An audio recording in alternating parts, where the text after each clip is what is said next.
अस्सलाम वालेकुम नाज़रीन, मैं हूं आपका होस्ट मिस्टर एरीज। तो चलते चलते कुछ बातचीत हो जाए। जर्मनी कुछ अर्सा रहा हूं, वहां पे एक सरदार जी से दोस्ती हो गई। वो सरदार जी की शादी जिस खातून से हुई उसकी एक जुड़वा बहन भी थी।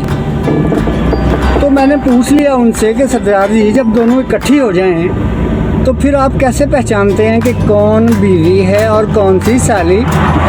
सरदार जी कहते हैं बड़ा आसान काम है यारो। पूछा वो कैसे?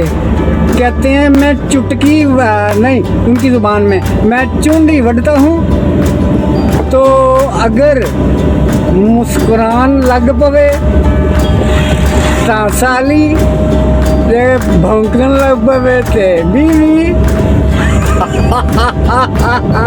मुअज़्ज़ज़ और मोहतरम बीवियों से माज़रत के साथ इजाज़त चाहता हूँ। अल्लाह निगहबान।